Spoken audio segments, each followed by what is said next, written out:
दोस्तों आपका Uttarakhand next exam YouTube channel में। तो दोस्तों आज हमारा जो उत्तराखंड का इतिहास जो सीरीज चल रही है चंद्रवंश का पार्ट 2 है।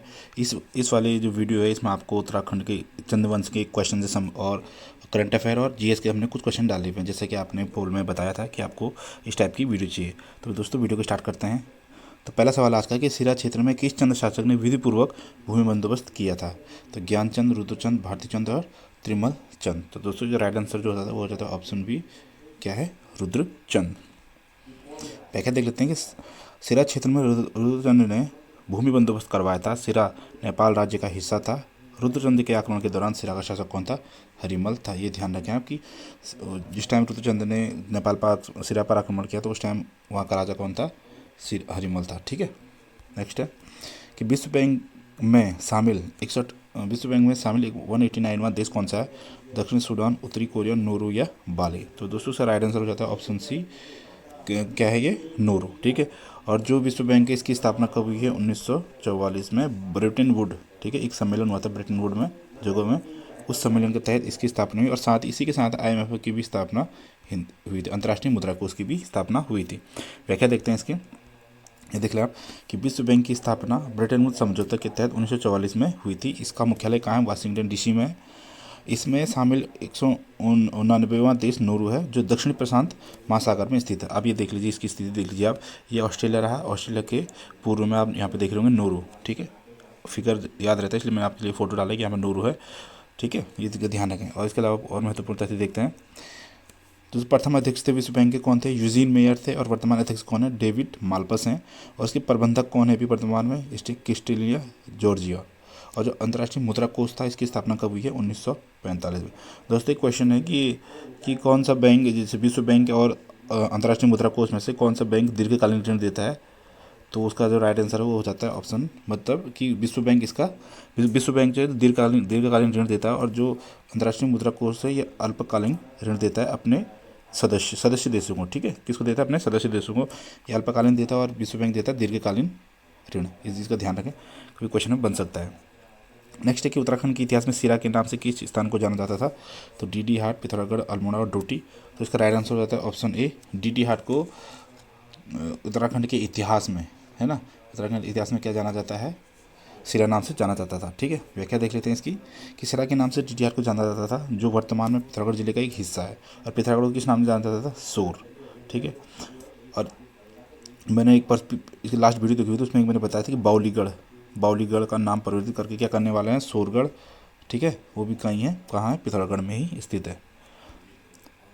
तो दोस्तों अगर आपको ई बुक चाहिए उत्तराखंड का समग्र राजनीतिक इतिहास, इसमें हमने previous year plus objective question plus 1 liner form में ये ई बुक है।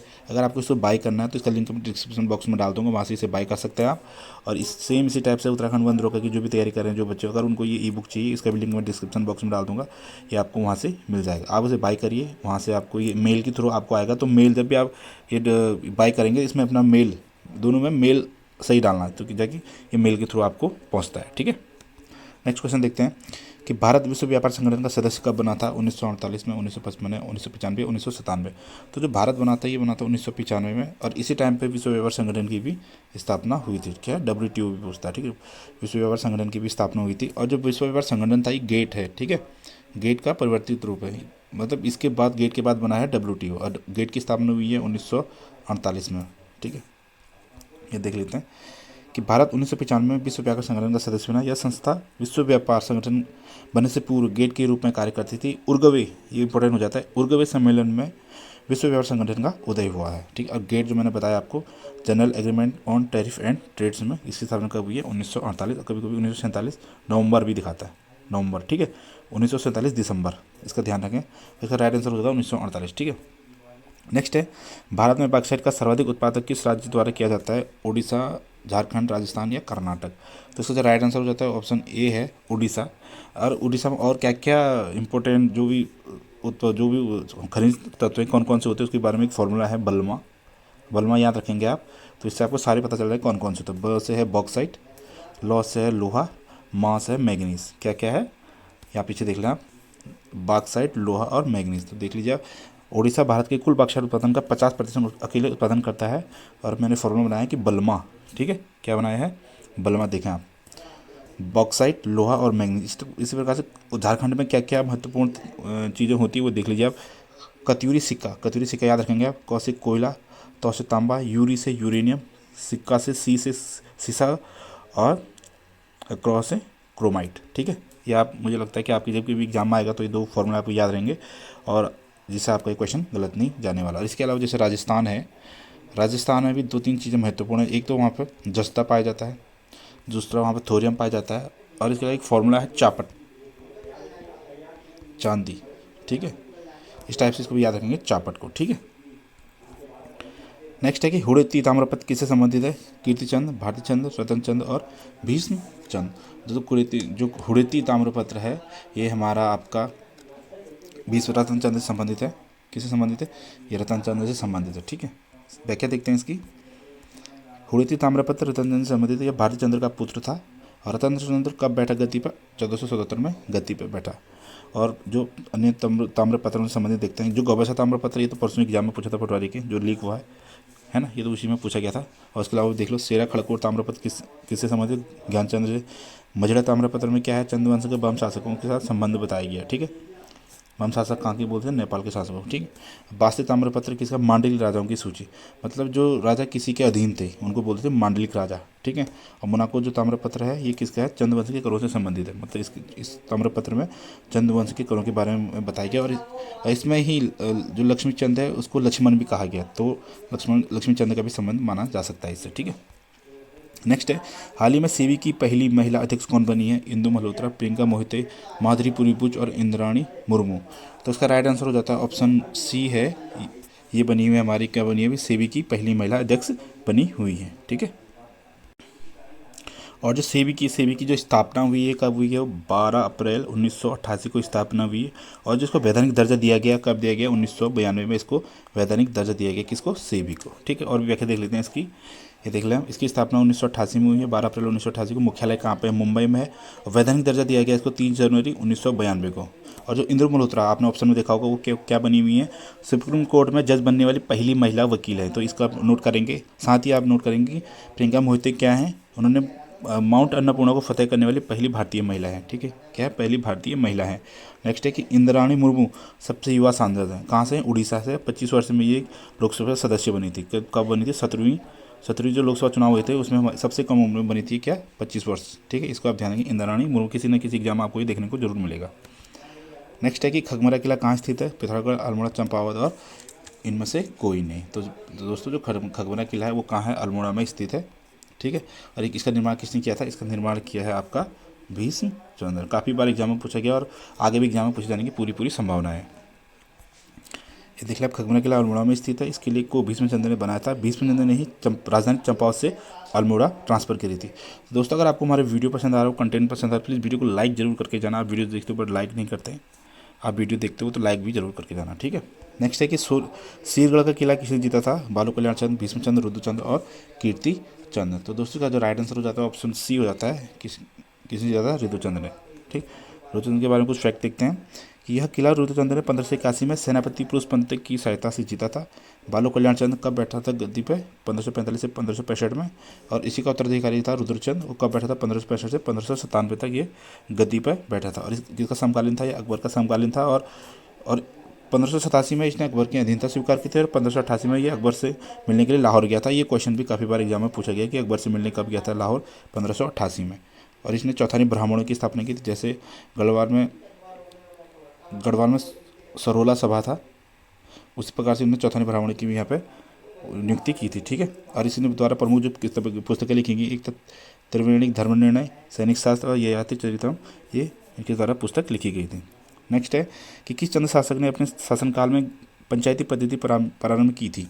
कीर्तिचंद, बालू कल्याण चंद, रतन चंद और इनमें से कोई नहीं। तो दोस्तों जो राइट आंसर हो जाता है ये होता है ऑप्शन बी, इनके द्वारा पंचायती पद्धति प्रारंभ की गई थी। ठीक है, ये देखें बालू कल्याण चंद ने अपने शासनकाल के दौरान स्थानीय स्वायत्ता या पंचायती पद्धति प्रारंभ की थी। दोस्तों ऐसे ही हम अगर चंद वंश, पावा वंश, टिहरी रियासत, ब्रिटिश शासन संबंधी क्वेश्चन लाते रहेंगे एपिसोड बाय एपिसोड। जितनी भी हमारी सीरीज आती रहेंगी उसमें आपको ऐसे ही हिस्ट्री से रिलेटेड क्वेश्चन भी मिलते रहेंगे। साथ ही साथ आपको हम जीके प्लस करंट, ठीक है, करंट अफेयर आपको दोनों साथ में देखने को मिलेगा। ठीक है, वर्तमान में एनसीईआरटी के अध्यक्ष कौन है? एस सोमनाथ, दिनेश प्रकाश सकलानी, इंदिरा नूई और दिनेश कुमार खारा।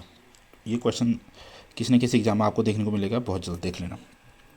तो इसका राइट आंसर हो जाता है, क्या हो जाता है? Option B, Dinesh Prasad Saklani. ठीक है, और जो एनसीईआरटी इसकी स्थापना कब हुई है? एनसीईआरटी की स्थापना हुई है 1961 में, और जो सीबीएसई है हमारा, उसकी स्थापना कब हुई है? 1929 में, और जो यूजीसी है इसकी स्थापना हुई है 1956 में। तीनों चीज़ आप ध्यान रखेंगे।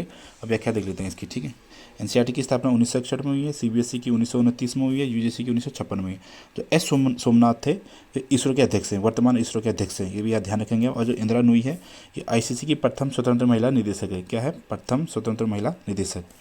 और जो दिनेश कुमार खारा है ये भारतीय स्टेट बैंक के अध्यक्ष हैं। और संजीव मेहता, ये आप याद रखेंगे, फिक्की के अध्यक्ष, वर्तमान अध्यक्ष। ये सारे जो भी वर्तमान नियुक्तियाँ हैं इनको विशेष आप ध्यान रखेंगे। ठीक है, इन सभी को आप ध्यान रखेंगे। और जो फिक्की की स्थापना कब हुई है? 1927 में। और ये क्वेश्चन भी पूछा गया है, लेक्चर का पेपर हुआ था उसमें पूछा गया था कि फिक्की की स्थापना कब हुई थी। नेक्स्ट है कि कुमाऊं इतिहासकार रॉबर्ट ब्रूस किसे कहा जाता है? रुद्रचंद, पुरुषपंत, लक्ष्मीचंद और बाजभद्र। ये क्वेश्चन भी इससे रिलेटेड भी क्वेश्चन एक पीछे आया है। तो इसका राइट आंसर हो जाता है ऑप्शन बी, क्या है? पुरुषपंत। ये किसका सेनापति था? ये था रुद्रचंद का सेनापति था। ठीक है, एक कुमाऊं इतिहासकार रॉबर्ट ब्रूस पुरुषपंत को कहा जाता है, ये रुद्रचंद का सेनापति था। इसका मूल निवास कहाँ से? पिथौरागढ़ से था ये। ठीक है, नेक्स्ट है कि भारत में खरोष्टी लिपि को किसने स्थापित किया था? चीनियों ने, यूनानियों ने, कुषाणों, ईरानियों ने। इसका राइट आंसर हो जाता है ऑप्शन डी, किसने किया था? ईरानियों ने इसको स्थापित किया था। नेक्स्ट है कि अगुलहास धारा किस महासागर में बनती है? ठीक है, यह मतलब कहाँ प्रवाहित होती है, यही बोल सकते हैं। तो सर ऑप्शन देखते हैं, प्रशांत महासागर, हिंद महासागर, आर्कटिक महासागर, और इनमें से कोई नहीं। ठीक है, तो दोस्तों जो राइट आंसर हो जाता है इसका ऑप्शन बी, ये है हिंद महासागर की धारा है। क्या है? हिंद महासागर की जलधारा है। ठीक है, इसकी व्याख्या भी देख लेते हैं। अगुलहास हिंद महासागर की गर्म जलधारा है। सभी पता क्या है? गर्म जलधारा है, ये ध्यान रखें आप। क्या है? ये गर्म जलधारा है। और गर्म जलधारा और कौन कौन है हिंद महासागर में? इसके अलावा मोजाम्बिक भी है, इसको नोट, ये इंपॉर्टेंट हो जाती है, गर्म अगुलहास और मोजाम्बिक। और जो ठंडी जलधारा है क्या? पश्चिमी ऑस्ट्रेलिया की जलधारा क्या है? ठंडी जलधारा है। और पूर्वी ऑस्ट्रेलिया अगर पूछेगा कि पूर्वी ऑस्ट्रेलिया की जलधारा कैसी जलधारा है, तो यह है गर्म जलधारा है। ठीक है, जलधारा से संबंधित एक फॉर्मूला बनाया है हमने, या इसमें सारे ठंडी जलधारा है, इनको याद रखोगे तो आप गर्म जलधारा को याद करने की जरूरत नहीं है। ठीक है, कि हम बोले ग्रीन बगुला केले क्यों फेंक रहा है? क्या बोले? हम बोले ग्रीन बगुला केले क्यों फेंक रहा है? तो हमसे होता है हमबोल्ड। ठीक है, मैं जो बोल रहा हूँ सर नोट करें आप। हमबोल्ड की धारा, बेगुला, ठीक है, बेगुला की धारा, ग्रीनलैंड, या इसे लेब्राडोर भी बोलते हैं। ठीक है, लेब्राडोर की धारा। ठीक है, बगुला, हम बोले का हमबोल्ड हो गया, ग्रीन से इसी पर याद रखें आप, हम बोले से हो गया हमबोल्ड, ग्रीन से ग्रीनलैंड या ग्रीनलैंड या लेब्राडोर। ठीक है, इसको ऐसे ध्यान रखेंगे। बेगुला से होगा बेगुला की जलधारा, के से होगा कैलिफोर्निया की जलधारा, क्यू से हो गया क्यूराइल। ठीक है, क्यूराइल हो गया। अब एफ ए के जो है इसके बता एफ से हो गया फॉकलैंड की जलधारा, ए से हो गया आईओसीओ की जलधारा, और के से हो गया कनारी की जलधारा। ठीक है, इस तो आप समझ गए होंगे कि हम बोले ग्रीन बगुला केले क्यों फेंक रहा है। हम बोले ग्रीन बगुला केले क्यों फेंक रहा है। हमबोल्ट की जलधारा, इसी को ही पेरू की जलधारा भी बोलते हैं, अब इसे नोट करना। ग्रीनलैंड और लेब्राडोर। ठीक है, ग्रीनलैंड और लेब्राडोर याद रखेंगे आप। बेगुला याद रखेंगे आप, कैलिफोर्निया याद रखेंगे, और क्यूराइल याद रखेंगे, फॉकलैंड, आईओसी और कैनारी याद रखेंगे। ठीक है, नेक्स्ट है कि बदानगढ़ का युद्ध कब हुआ था? 1505 में, 1546 में, 1581, और इनमें से कोई नहीं। तो दोस्तों ये जो युद्ध हुआ था ये था 1581 में हुआ था। और किस किस के मध्य हुआ था? रुद्रचंद, है ना, इस वाले मैंने बताया था आपको, किस किस मध्य हुआ? रुद्रचंद और बलभद्र शाह के मध्य हुआ है। किसके मध्य हुआ? रुद्रचंद और बलभद्र शाह के मध्य हुआ। तो याद ध्यान रखेंगे कि रुद्रचंद के शासनकाल में के दौरान कुमाऊं का शासक कौन था? बलभद्र शाह। ठीक है, ये भी ध्यान रखेंगे आप। ये देखिए, सॉरी, गढ़वाल का। ठीक है, गढ़वाल का कहाँ का शासक था? गढ़वाल का शासक। ठीक है, कि इस युद्ध में को गढ़वाल का युद्ध भी कहा जाता है। यह युद्ध 1581 में गढ़वाल शासक बलभद्र शाह और चंद्र शासक रुद्रचंद के मध्य हुआ था। ठीक है, और जो बदानगढ़ है, एक क्वेश्चन पूछा गया, तो बदानी बोली कहाँ बोली जाती है? तो पिंडर, जो पूरा एरिया है ग्वालदम, थराली और पिंडर वाला जो एरिया है वहाँ बदानी बोली जाती है। तो दोस्तों अगर आपको ये दोनों ई बुकें चाहिए हुई, कोई भी ई बुक चाहिए तो उसका लिंक मैं डिस्क्रिप्शन बॉक्स में डाल दूंगा, आप वहाँ से उसे परचेस कर सकते हैं। और अगर आपको वीडियो पसंद है वीडियो को लाइक करें और चैनल को सब्सक्राइब करें। और साथ ही अगर आप जो वन रक्षा फर्स्ट गार्ड की तैयारी कर रहे हैं तो इसलिए हमारी टेस्ट सीरीज है, 67 रुपये की टेस्ट सीरीज, इसमें आपको 3300 प्लस क्वेश्चन देखने को मिलेंगे। आप उसे खरीदना चाहते हैं तो उसका लिंक मैं डिस्क्रिप्शन बॉक्स में डाल दूँगा, आप उसे वहाँ से भी बाय कर सकते हैं। अगर आपको हमारी वीडियो पसंद आए प्लीज़ वीडियो को लाइक करना, चैनल को सब्सक्राइब करना, और मिलता है आपको नेक्स्ट वीडियो में। तब तक के लिए जय हिंद, जय उत्तराखंड।